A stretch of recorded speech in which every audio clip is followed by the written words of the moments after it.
എല്ലാവർക്കും സലു കിച്ചണിലേക്ക് സ്വാഗതം. അപ്പോൾ ഉമ്മ പറഞ്ഞ് ചക്ക പറിച്ചു കൊടുത്താൽ വറുത്ത് തരാം. അപ്പോൾ കഴിഞ്ഞ പ്രാവശ്യം ഇതുപോലെ ഉമ്മ പറഞ്ഞപ്പോഴേക്കും ഇവിടെ നിന്ന് ചക്ക പറിച്ചുകൊണ്ട് പോയപ്പോഴേക്കും അത് പഴുത്തു പോയിട്ടുണ്ടായിരുന്നു. അപ്പോൾ ഇവിടെ ഒരു വിളഞ്ഞ ചക്കയുണ്ട്. അപ്പോൾ അത് പറിക്കാനാണ് ഇപ്പം നമ്മൾ വന്നിരിക്കുന്നത്. റബ്ബേ, നമ്മൾ കണ്ടില്ല, കാറ്റത്ത് ഒടിഞ്ഞു വീണതാണ് കേട്ടോ. ഇവിടെ ഒന്ന് നേരത്തെ ഒടിഞ്ഞിട്ടുണ്ടായിരുന്നു സമീപം. അതിനെ എങ്ങനെയൊക്കെയോ കുത്തി നിർത്തി അല്ലേ? ഇവര് പറഞ്ഞ് അത് വെട്ടണ്ടെന്ന് പറഞ്ഞുകൊണ്ട് അങ്ങനെ വെച്ച്. പക്ഷെ അടുത്തതും ഒടിഞ്ഞു വീണു. അത് പഴുത്ത് അതും ഇപ്പൊ വെട്ടാം. മരകായതൊക്കെ ഒന്ന് നിൽക്കുകയാണ്. ഇത് ചെറുതായി, ഇപ്പം ഇതിനി നോക്കണം പിടിച്ചു നിർത്താൻ പറ്റുമെന്ന്. മോനെ പിടി, കൊല പിടിക്കണവനെ.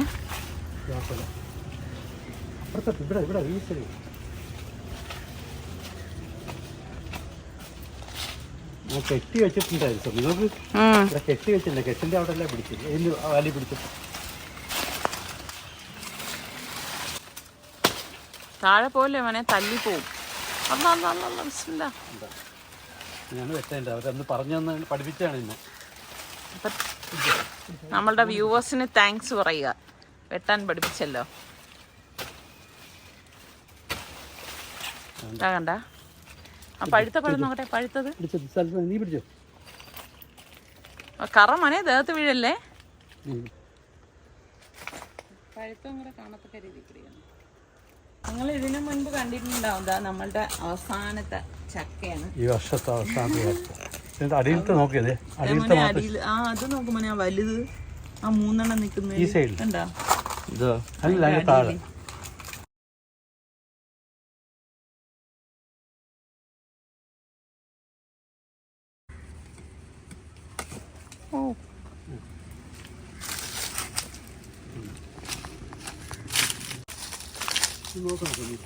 വേണ്ട, എല്ലാം കൂടെ വെട്ടി വെച്ചാ പഴുത്താ മറ്റത്. അങ്ങനെ ചക്ക പറിക്കാൻ വന്നപ്പോഴേക്ക് ഒരു കൊലയും കൂടി ഫ്രീ ആയിട്ട് കിട്ടി. ഫ്രീ എന്ന് പറഞ്ഞാൽ നിങ്ങൾ ആ വ്ളോഗ് കണ്ടിട്ടുള്ളവർക്ക് മനസ്സിലാവും, അന്നത് ചെറുതായിരുന്നു കേട്ടോ. എന്തായാലും നിങ്ങൾ പറഞ്ഞതനുസരിച്ച് അതിനെ കുത്തി നിർത്തിയിരിക്കുകയായിരുന്നു. അതുകൊണ്ട് ഇപ്പം ഈ ഒരു രീതിയിൽ കിട്ടിയിട്ടുണ്ട്. അപ്പൊ ഇനിയുള്ളത് എന്തായാലും നിസാറിക്കാക്കുള്ളൊരു പണിയാണ്. നിങ്ങൾക്കറിയാലോ, ചക്ക പറിക്കുക എന്ന് പറയുമ്പോൾ ഇവിടെ നിസാറിക്കായി അത് ഏറ്റെടുക്കത്തുള്ളൂ. കാരണം എന്താ, നിസാറിക്കൊക്കെ കുറച്ച് ഒസുവാസ് കൂടുതലാണേ. നമ്മളൊക്കെ ചക്ക പറിക്കുമ്പോൾ ആ കൈ കൊണ്ട് പിന്നെ ചക്കച്ചുള്ളയിലൊക്കെ തൊടും എന്നൊക്കെയാണ് പറയണത്. അപ്പം ഭയങ്കര സൂക്ഷ്മതയോടെയാണ് കാര്യങ്ങളൊക്കെ ചെയ്യണത്. ഇന്ന് എനിക്ക് കുറച്ച് ഞണ്ട് കിട്ടിയിട്ടുണ്ടായിരുന്നു. അപ്പോൾ അത് ഞാനൊന്ന് ക്ലീൻ ചെയ്തെടുക്കുകയാണ്. അപ്പോൾ നമുക്കിപ്പോൾ എപ്പോഴും അങ്ങനെ വലിയ ഞണ്ടൊന്നും കിട്ടത്തില്ല കേട്ടോ. അപ്പോൾ ഇവിടെയൊക്കെ ആണെങ്കിൽ ചില സമയങ്ങളിൽ മാത്രം ഇങ്ങനെ കിട്ടാറുണ്ട്. അപ്പോൾ കിട്ടുമ്പോഴൊക്കെ ഞാൻ ഇതുപോലെ വാങ്ങിക്കും. കാരണം ഇപ്പം നോമ്പ് തുടങ്ങിയ ശേഷം എനിക്ക് അങ്ങനെ അധികം നമ്മുടെ ഇവിടെ ഞാൻ പറഞ്ഞില്ലേ ചോറൊന്നും വയ്ക്കലില്ല. അപ്പം ഇത് കണ്ടപ്പോൾ എനിക്ക് ഭയങ്കര ഒരു കൊതി. ചില സമയങ്ങളിൽ നമുക്ക് അങ്ങനെയല്ലേ, ഇങ്ങനെയൊക്കെ കഴിക്കണം എന്നൊക്കെ ഒരു കൊതി തോന്നും. അപ്പം നിങ്ങൾ ഇങ്ങനെ എന്ത് കഴിക്കണം എന്ന് കൊതിയൊക്കെ ഉള്ളവരുണ്ട്. പിന്നെ നോമ്പായതുകൊണ്ട് പിന്നെ അതിനൊന്നും മെനക്കെടത്തില്ല, അതാണ് വാസ്തവം. പിന്നെ ഈ ഇതുപോലെ വലിയ ഞണ്ട് കിട്ടിയപ്പോൾ എന്തായാലും അങ്ങ് വാങ്ങി കേട്ടോ. വാങ്ങി കഴിഞ്ഞിട്ട് പിന്നെ ഈ ഞണ്ടെന്ന് പറയുന്ന സംഭവം ക്ലീൻ ചെയ്യാൻ വളരെ എളുപ്പമാണ്. ഇത് അറിഞ്ഞുകൂടാത്തവർ വിചാരിക്കും ഭയങ്കര പാടാണെന്ന്. ഇത് വളരെ എളുപ്പമാണ് കേട്ടോ. അതായത് ഇതുപോലെ ഇരിക്കുന്ന ഈ സംഭവം ഒന്ന് തുറന്നിട്ട് ഒന്ന് വലിക്കുമ്പോഴേക്ക് നമുക്ക് പിന്നെ അത് എളുപ്പമാണ് കേട്ടോ ക്ലീൻ ചെയ്ത് എടുക്കാനായിട്ട്. പിന്നെ ആ സൈഡിൽ കാണുന്ന ആ പൂവൊക്കെ ഞാൻ എടുത്ത് മാറ്റും. പിന്നെ അത് വെച്ചിട്ട് ചെയ്യുന്ന ആൾക്കാരും ഉണ്ട്. പക്ഷെ എനിക്കതങ്ങനെ മനസ്സനുവദിക്കത്തില്ല. അപ്പൊ പിന്നെ ഇതങ്ങ് എടുത്ത് മാറ്റിയ ശേഷം വെള്ളം ഒഴിച്ച് ഇതിന്റെ ഉള്ളിലുള്ള അഴുക്കെല്ലാം മാറ്റി അങ്ങ് കളയുകയാണ് ചെയ്യുന്നത്. നമ്മൾ കൈ കൊണ്ട് ഇങ്ങനെ എടുക്കുമ്പോൾ തന്നെ അതിനുള്ളിലെ അഴുക്കൊക്കെ അങ്ങ് കിട്ടും കേട്ടോ. അപ്പൊ ഇത്രയേ ഉള്ളൂ സംഭവം. പിന്നെ ഇത് വലിയ ഞണ്ടായതുകൊണ്ട് അതിന്റെ ആ ചെറിയ ആ ഒരു കൈകളും കൂടി ഞാൻ എടുക്കുന്നുണ്ട്. കഴിക്കുമ്പോൾ നല്ല ടേസ്റ്റ് ആണ് കേട്ടോ. ഞാൻ ഞണ്ട് നല്ല ഫ്രഷ് ആയിട്ട് കിട്ടിയത് കൊണ്ട് തന്നെ കിട്ടിയ പാടെ ഒന്ന് വാഷ് ചെയ്തെല്ലാം എടുത്തതാണ്. അപ്പൊ ഞാൻ വിചാരിച്ചു ഇപ്പോഴും തന്നെ അത് കറിയാക്കി വെക്കാം കരുതി. നമ്മൾ ഫ്രഷോട് കൂടിയിട്ട് ഫിഷ് ആയാലും എന്ത് സംഭവമാണെങ്കിലും ഉണ്ടാക്കിയെടുക്കുമ്പോൾ അതിനൊരു പ്രത്യേക ടേസ്റ്റ് തന്നെയാണ്. അപ്പം ഞാൻ ഇതിലേക്ക് വേണ്ടിയിട്ട് ഒരു 3 സവാളയാണ് ഇതുപോലെ ഒന്ന് സ്ലൈസ് ചെയ്ത് എടുക്കുന്നത്. പിന്നെ ഞാനിവിടെ ഒരു സെറാമിക് പോട്ട് അടുപ്പത്തേക്ക് വെച്ചിട്ട് അതിലേക്ക് ഒരു 3 ടേബിൾ സ്പൂണോളം ഓയിൽ ഒഴിച്ചു കൊടുക്കാണ്. ഓയിൽ നല്ലതുപോലെ ചൂടായി വന്ന ശേഷം ഞാൻ ഇതിലേക്ക് 1/4 ടീസ്പൂൺ വീതം ഉലുവയും പെരിഞ്ജീരകമില്ലേ വലിയ ജീരകം ഇട്ട് കൊടുക്കാണ്. പിന്നെ പട്ട, ഗ്രാമ്പു, ഏലക്കായ ഇത്രയും കൂടി ഇട്ട ശേഷം ഞാനിവിടെ 3 സവാള സ്ലൈസ് ചെയ്തെടുത്തിട്ടില്ലേ ആ സവാള ഇതിലേക്ക് ഇട്ടിട്ട് ഒന്ന് വഴറ്റി കൊടുക്കാണ്. അപ്പം ഇതുപോലെ ഒന്ന് വഴറ്റിയെടുക്കണം. ഇപ്പം ഈ നോമ്പൊക്കെ ആയ ശേഷം ചോറ് ഉപയോഗിക്കാത്ത എത്ര പേരുണ്ട്. ഇതിലേക്ക് ഞാൻ 1 ടേബിൾ സ്പൂണോളം ഇഞ്ചി വെളുത്തുള്ളി പേസ്റ്റും കൂടി ചേർത്ത് കൊടുത്തേ. എന്നിട്ട് എല്ലാം ചേർത്തിട്ട് നല്ലതുപോലെ ഒന്ന് മിക്സ് ചെയ്ത് കൊടുക്കാം. പിന്നെ നമുക്ക് 2 ടൊമാറ്റോയും 1 പച്ചമുളക് കീറിയതും കൂടി ഞാൻ ഇതിലേക്ക് ഇട്ട് കൊടുക്കാണ്. ഇട്ട് കൊടുത്ത ശേഷം ഒന്ന് ഇളക്കി കൊടുക്കണം. എപ്പോഴും ഞണ്ടൊക്കെ ഉണ്ടാക്കുമ്പോഴേക്കും നമ്മൾ ഈ നോൺ സ്റ്റിക്ക് പാനിലൊന്നും ഉണ്ടാക്കരുത് കേട്ടോ. എങ്കിൽ അത് പാനൊക്കെ സ്ക്രാച്ച് ആവാൻ സാധ്യതയുണ്ട്. അപ്പൊ 1 ടീസ്പൂൺ മഞ്ഞൾപ്പൊടി, 1 ടീസ്പൂൺ ഗരം മസാലപ്പൊടി, 1 ടീസ്പൂൺ കുരുമുളക് പൊടി, 2 ടീസ്പൂൺ മല്ലിപ്പൊടി, 2 ടീസ്പൂൺ കാശ്മീരി ചില്ലി പൗഡർ, പാകത്തിനുള്ള ഉപ്പ് ഇത്രയും കൂടി ചേർത്ത ശേഷം നമുക്കിതൊന്ന് മിക്സ് ചെയ്ത് കൊടുക്കാം. പിന്നെ നിങ്ങൾ എടുക്കുന്ന ഞണ്ടിനെയൊക്കെ ഡിപ്പെൻഡ് ചെയ്തിരിക്കും ഈ പൊടികളുടെയൊക്കെ അളവ് കേട്ടോ. അപ്പൊ ഇതുപോലെ ഒന്ന് ഇളക്കി കൊടുത്തിട്ട് നമുക്കിതൊന്ന് മൂടി വെച്ചു കൊടുക്കാം.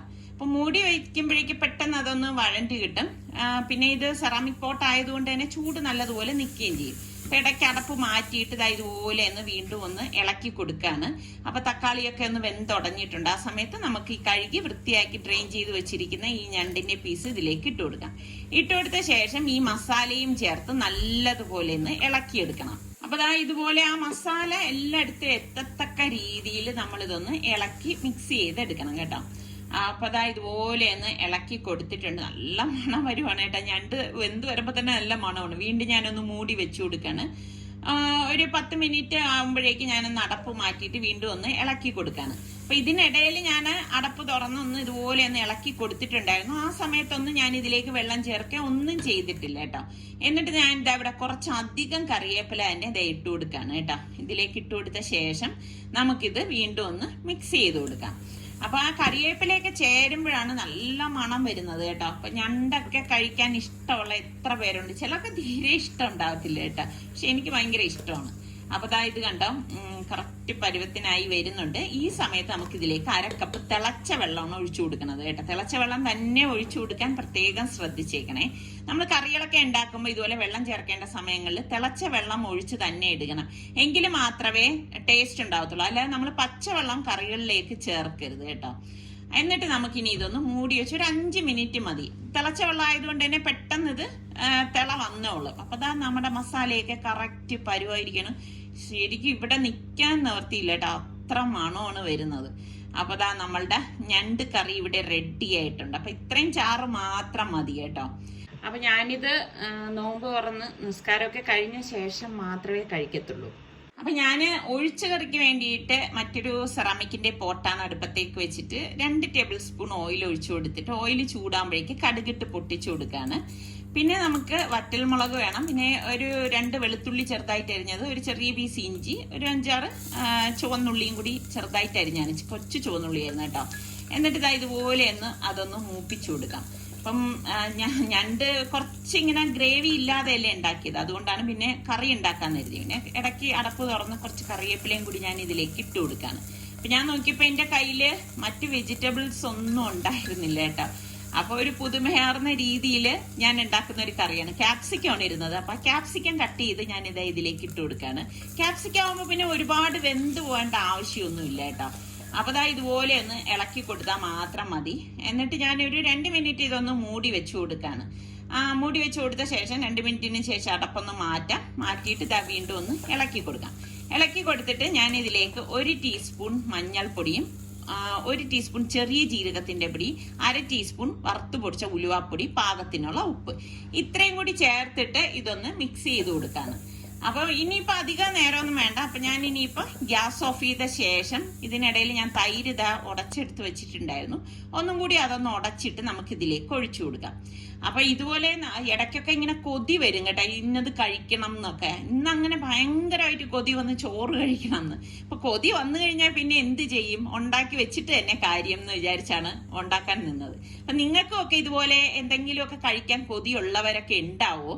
അപ്പൊ നമ്മുടെ മോര് കറി റെഡി ആയിട്ടുണ്ട്. അപ്പോഴാണ് ഞാൻ ഓർത്തത് നമ്മുടെ റിച്ചുവിനാണെങ്കിൽ ഇങ്ങനെ സാധാ ചോറൊന്നും വലിയ ഇഷ്ടമില്ല കേട്ടോ. അവൻ പറയും അവിടെ ഹോസ്റ്റലിൽ അതൊക്കെ അല്ലേ കഴിക്കണമെന്ന്. അപ്പൊ ഞാൻ വിചാരിച്ചു എങ്കിൽ പിന്നെ അവർക്ക് ഇഷ്ടമുള്ള മോക്കും കൂടി ചേർത്ത് എന്തെങ്കിലും ഉണ്ടാക്കി കൊടുക്കാന്ന് കരുതിയിട്ട് ഞാൻ നമ്മുടെ പച്ചരി ഒരു 3 കപ്പ് കഴുകി എടുത്തിട്ടുണ്ട്. അപ്പോൾ അതൊന്ന് കുതിരാനായിട്ടൊന്ന് മാറ്റി വെച്ചിരിക്കുകയാണ്. ബസ്മതി അരിയാണ് ഞാൻ എടുത്തത്. പിന്നെ നമുക്ക് ക്യാപ്സിക്കം, ക്യാരറ്റ്, ബീൻസ്, ഇത്രയും വെജിറ്റബിൾസ് ആണ് ഇരുന്നത് കേട്ടോ. ഇവിടെ കറി വെക്കാനാണ് നേരത്തെ ഞാൻ പറഞ്ഞില്ലേ വെജിറ്റബിൾസ് ഒന്നും ഉണ്ടായിരുന്നില്ല എന്നുള്ളത്. അപ്പോൾ ഞാൻ കുറച്ചധികം വെള്ളം തിളപ്പിക്കാൻ വെച്ചതിലേക്ക് പാകത്തിനുള്ള ഉപ്പും ഇട്ട് അത് തിള വന്ന ശേഷം മാത്രമേ നമ്മൾ അരി ഇതിലേക്ക് ഇടത്തുള്ളൂ കേട്ടോ. അപ്പൊ ഞാൻ കഴുകി ഊറ്റി വെച്ചിരിക്കുന്ന അരി ഈ തിള വരാറായ വെള്ളത്തിലേക്ക് ഇട്ട് കൊടുക്കാണ്. എന്നിട്ട് ഇതൊന്ന് മിക്സ് ചെയ്ത് കൊടുക്കും. അപ്പൊ ഇത് കണക്കാക്കിയല്ല നമ്മൾ വെള്ളം വെക്കണം, കുറച്ചധികം വെള്ളം വെച്ചിട്ട് ഇത് ഊറ്റിയെടുക്കുകയാണ് ചെയ്യണം കേട്ടോ. അപ്പൊ പെട്ടെന്ന് തട്ടിക്കൂട്ടുന്ന ഒരു ഫ്രൈഡ് റൈസ് എന്ന് തന്നെ പറയാം. എന്നിട്ട് ഞാൻ അരി ഒരു 90% വെന്ത് വന്നപ്പോഴേക്ക് ഞാൻ ഇതൊന്ന് ഡ്രെയിൻ ചെയ്യാനായിട്ട് മാറ്റി വെക്കാണ്. അപ്പൊ ഞാൻ ഇതിപ്പോ കുറച്ചധികം അരിയിട്ട് എന്താന്ന് വെച്ചാൽ എന്തായാലും ഉണ്ടാക്കുന്നുണ്ട് എങ്കിൽ പിന്നെ അത്താഴത്തിനും കൂടി ചേർത്ത് ഉണ്ടാക്കാന്ന് കരുതിയിട്ടാണ് കുറച്ചധികമായിട്ട് ഇട്ടത്. പിന്നും ബാക്കി വന്നാലേ ഫ്രൈഡ് റൈസ് ആയതുകൊണ്ട് തന്നെ പിറ്റേ ദിവസം പിള്ളേരെ എടുത്തോളും കേട്ടോ. അപ്പൊ ഞാൻ ഇതിലേക്ക് വേണ്ടിയിട്ട് ഒരു 5 മുട്ട എടുത്തിട്ടുണ്ട്. അപ്പൊ മുട്ടയിലേക്ക് കുറച്ച് മഞ്ഞൾപ്പൊടിയും ഉപ്പും കൂടി ഇട്ട് ഒന്ന് മിക്സ് ചെയ്തെടുത്തതാണ് കേട്ടോ. എന്നിട്ട് ഞാനൊരു കടായി അടുപ്പത്തേക്ക് വെച്ചു. ഇതിലേക്ക് നമുക്ക് ഒലിവ് ഓയിലാണ് ഞാൻ ഒഴിച്ചു കൊടുത്തിരിക്കുന്നത്. ആ ഒലിവ് ഓയിലിലേക്കാണ് ഞാൻ ഈ മുട്ട ഒഴിച്ചു കൊടുത്തത് കേട്ടോ. അപ്പൊ നല്ലെണ്ണ ഉണ്ടെങ്കിൽ നല്ലെണ്ണയിൽ ഉണ്ടാക്കിയെടുത്താലും നല്ല ടേസ്റ്റ് ആണ് കേട്ടോ. അപ്പൊ എന്റെ കയ്യിൽ ഒലിവ് ഓയിൽ ഇരുന്നത് കൊണ്ടാണ് ഞാൻ ആ ഓയിൽ ഇതിലേക്ക് ചേർത്തത്. എന്നിട്ട് ഒന്ന് സ്ക്രാമ്പിൾ ചെയ്തെടുക്കും, ഒരുപാട് അങ്ങ് പൊടിച്ചെടുക്കത്തില്ല കേട്ടോ. അപ്പൊ നല്ലതുപോലെ നമ്മളിത് സ്ക്രാമ്പിൾ ചെയ്ത് എടുത്തിട്ടുണ്ട്. എന്നിട്ട് ഈ മുട്ട ഞാൻ ഒരു പ്ലേറ്റിലേക്ക് മാറ്റാണ്. അപ്പൊ ഫ്രൈഡ് റൈസ് ഒക്കെ കഴിക്കുമ്പം ഇറച്ചി ഉണ്ടെങ്കിൽ പ്രശ്നമില്ല. അപ്പൊ ഇറച്ചി ഇല്ലാത്ത സ്ഥിതിക്ക് മുട്ട കുറച്ച് കൂടുതൽ ഞാൻ എടുത്തതാണ്. അപ്പൊ കഴിക്കുന്നവർക്ക് ഭയങ്കര ഇൻട്രസ്റ്റിംഗ് ആയിരിക്കും. എന്നിട്ട് ഇതേ പാനിൽ തന്നെ ഞാൻ 2 ടേബിൾ സ്പൂൺ ഒലിവ് ഓയിൽ ഒഴിച്ചിട്ട് 1 ടേബിൾ സ്പൂൺ ബട്ടറും കൂടി ഇട്ട് കൊടുക്കണം. അപ്പൊ നല്ല ടേസ്റ്റ് ആയിരിക്കും. 7-8 വെളുത്തുള്ളി അല്ലി ചെറുതായിട്ട് അരിഞ്ഞതും കൂടി ഇതിലേക്ക് ഇട്ടിട്ട് നമുക്കൊന്ന് മൂപ്പിച്ചു കൊടുക്കണം. മസ്റ്റായിട്ട് നമ്മൾ ഫ്രൈഡ് റൈസിൽ വെളുത്തുള്ളി അല്ലി ചേർക്കണേ.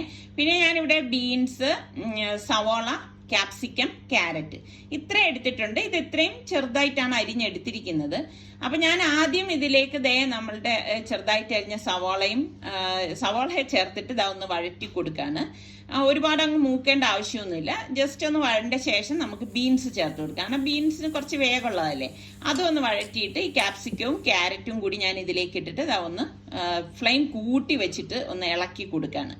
എന്നിട്ട് നമുക്ക് ഇതിലേക്ക് ഇനിയിപ്പോൾ പാകത്തിനുള്ള ഉപ്പിട്ട് കൊടുക്കണം. എന്നിട്ട് നല്ലതുപോലെ ഇതുപോലെ ഒന്ന് ഇളക്കി യോജിപ്പിച്ചെടുക്കാം.